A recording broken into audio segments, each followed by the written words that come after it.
Hello everybody and welcome back to another Minecraft video. This is Mythical Sausage. How is everybody doing? Oh man, today we're gonna go over my top 10 builds of 2021. It's gonna be a mix of single player, multiplayer, tutorials, and time lapses. My favorite builds that I built last year. And let me know in the comment section, which is your favorite and what did I miss? I know I missed a lot, but this is just my top 10 favorite. I'm also going to put links in the description for every single build and every video you can find these builds in if you want to see the whole process of how I build it from start to finish. Also, right now there's world downloads available for all of these builds if you're a Patreon or a YouTube supporter, except for the Empire SMP ones. Those are going to be available to the public once the season is done. So keep an eye out for that one. But without further ado, let's get this started and let's take a look at my top 10 builds of 2021. Let's go.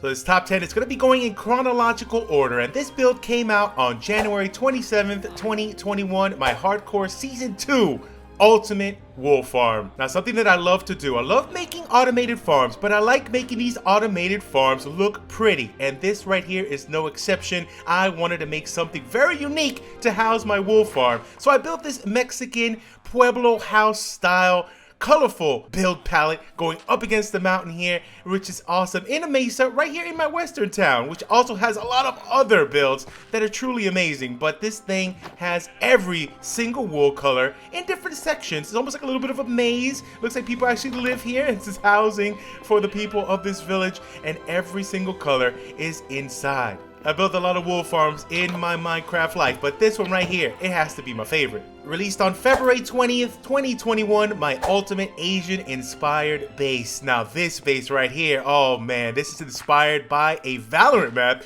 If you know the one and you play the game, you know which one it is. This is really cool, almost like a Tibetan-style ultimate base. I love the color palette. It came out so good. I love any Asian-inspired builds, and this thing right here, it is my favorite one of the year for that build style. And it looks really, really cool. Coming on in, we have this awesome little courtyard. It's definitely fortified from the elements from the bad guys in here, and it's really, really awesome. All of these builds are also fully interiorized, which is also amazing. We have a little brewing stand area. This connects over here to this section. We have a giant kitchen with dining room here on the top, super high ceilings, which I love, and on this side, spiral staircases with villagers on the top floor. Oh, and they're all congregating on the back there with the tiniest fish tank you've ever seen. Hi, how you guys doing? But all of these have full interior, especially these ultimate bases. I try to pack as much survival friendly spots as we could.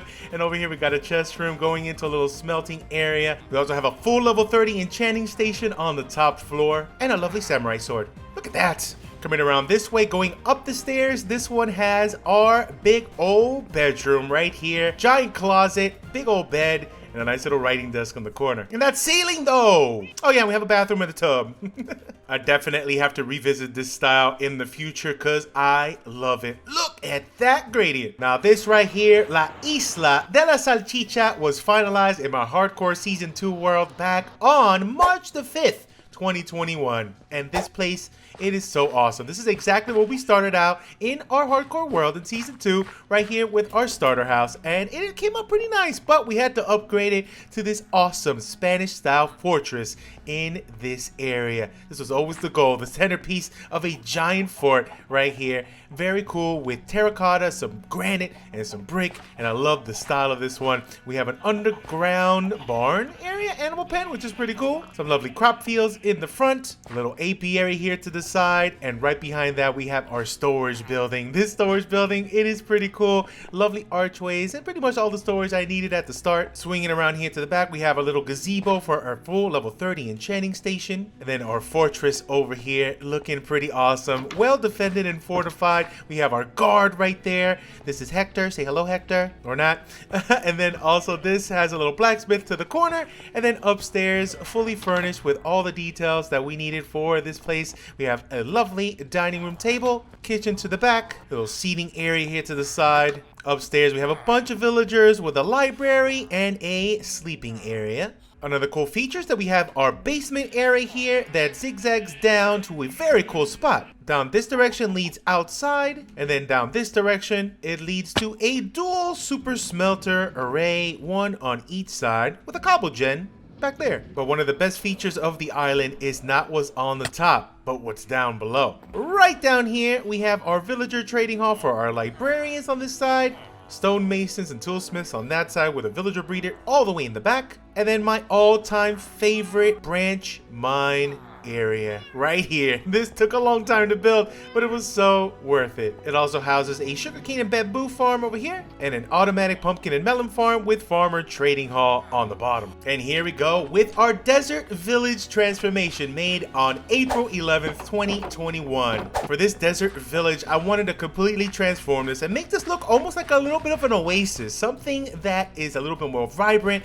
a little bit more colorful, grass, trees growing inside, kind of blocked off from the outside desert elements. And I think we nailed the style too, and a lot of builds with purpose in them, right? So we have our horse stable over here with two villagers inside the horse stable. That's fine. We have a little bathhouse here on the corner, a small bakery here on the side, our lovely well, and somebody getting water from that well, or somebody drowned there and he's trying to save them. I don't know. We have our animal pen here to the side, leading out to a chicken coop area back here. A lovely fountain centerpiece, and a bunch of builds here that just all have some kind of purpose to them. And we also have a lovely little fishing pond here in the back.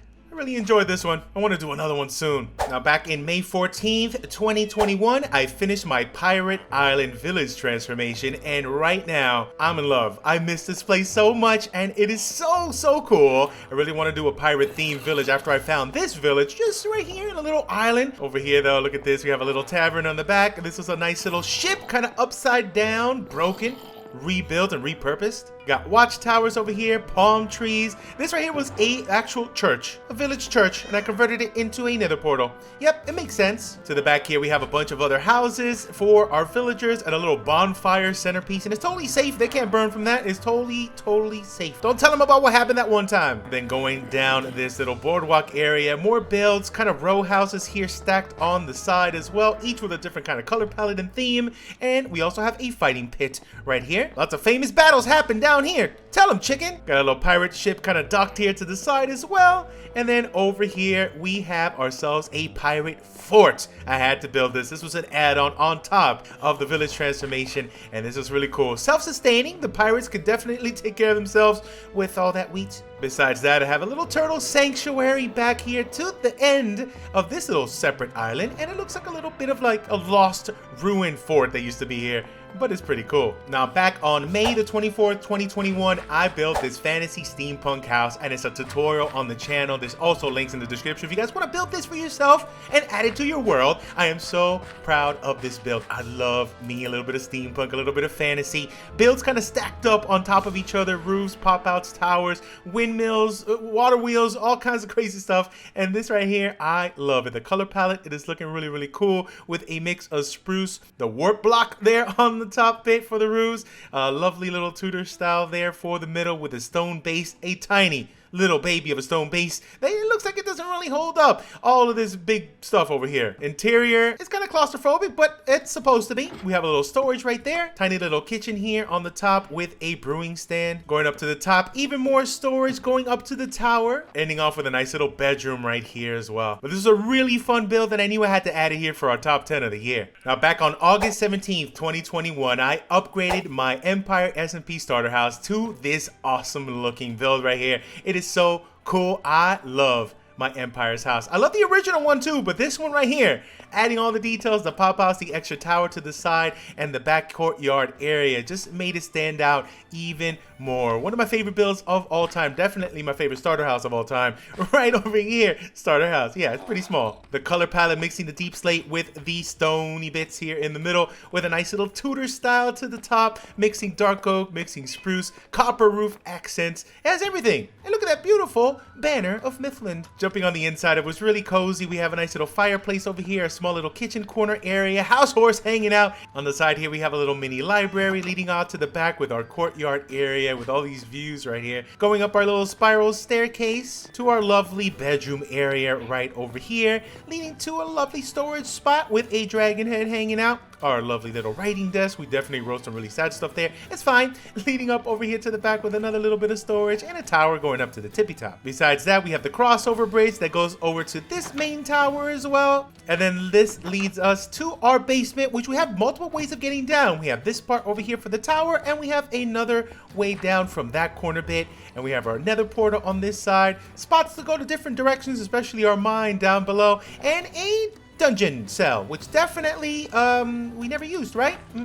We never used it. But this build right here definitely holds a special place in my heart and will always be one of my favorite builds of all time. Now jumping to October 25th, 2021 and my Island Castle Ultimate Base. I adore island builds. Island builds are so fun. You get the sense of completion once you're done with everything. And I love the color palette of this castle. It's super simple, but it's so easy and super accessible to do in survival Minecraft. We have stone bottoms with a little bit of cobblestone, some tough blocks, stone brick. Copper roofs are amazing, especially the oxidized copper looks so good. I love the tower details on these builds as well. Angles, the diagonals on the corner bits, and I did very light terraforming to this island. It's pretty much all default. I just added some details like adding rooted dirt, some coarse dirt, a little bit of bushes there to the side, also some dead coral fans here, almost kind of looks like fungus or algae there with the lichen as well going up to the side. The gradient is looking pretty cool, but I try to fit as much detail as I could within this small island bit, and I think we maximized the space in this part. The lighthouse also looks so cool. This little tier system here, a little bigger base at the bottom going up to the top, smaller and smaller, getting all the way to the top there. Also, villagers are everywhere. You can definitely do a lot of trades with them. A nice little diagonal here to the lighthouse, which looks pretty cool. Everything fully furnished as well. We have a little villager spot here. We can do villager trades there on the top bit as well. A nice little ship here docked there to the side. And on the inside, of course, we have to furnish everything. We have a lovely little entryway here to the corner, a little dip down. There's our throne room.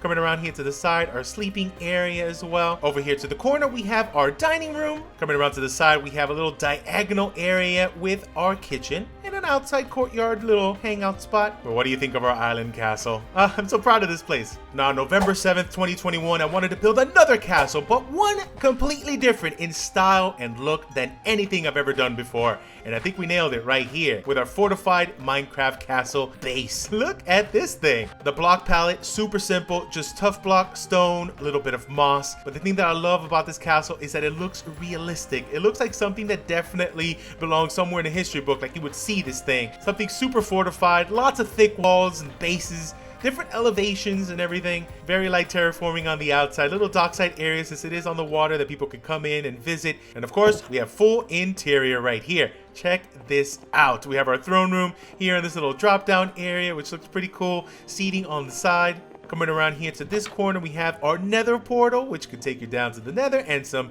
armor and tools there on the side that you need when you go down. And then we have a little map room over here, a little war planning area. Going over here to this side, this is where our servants' quarters are. And we have a little dining room table here in the corner. Going over to this section is our big kitchen. And I definitely took inspiration for this one for our next build we're gonna see. Also, our top area walkway over here, our little courtyard looks so good because it leads us to the storage build, which looks amazing, super compact, and is easily accessible right here to this little stairwell that we have here in the corner, all hidden. Of course, the walkway goes all the way around and leads us up to the stairs for this little area, which also houses our level 30 enchanting station. Pretty cool, right? And then ending up over here in this tower, which our bedroom is at.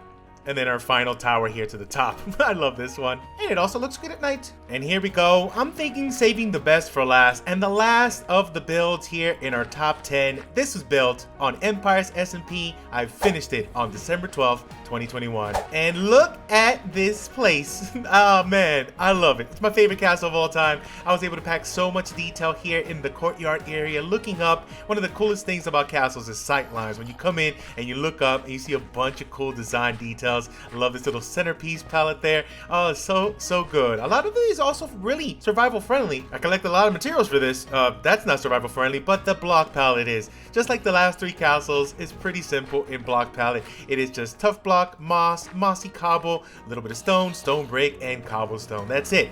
We did pop out some more details on the top with bone blocks. Those are not survival friendly, and the deep slate is really difficult in 117 when we build this, but I love it. This is so cool. We got ourselves a little market area. We got a little dog kennel over here, horse stable there to the back side. We have a bunch of details over here like a blacksmith and also an archery range, and I love it. This is my favorite build of the year, hands down, and that we build it in survival also makes it look even better. Only problem, I don't have interior yet, but it's fine. One day we'll have interior. Don't you worry about it. The only interior that we do have is right over here with my girl Bubbles hanging out right here in the throne room, and it's looking pretty cool. We have Kings of the Past here on the back wall side, and it's looking pretty awesome. Definitely inspired by the block palette on the previous Fortified Castle as well. What's up, girl? But those right there were my favorite builds of 2021. Let me know what was your favorite and what did I miss. Also, make sure you sub to the channel. It's going to be a lot of awesome builds coming for 2022. We started in our Hardcore World Season 3. I couldn't include any of that, but hopefully we can include it for the next year's builds.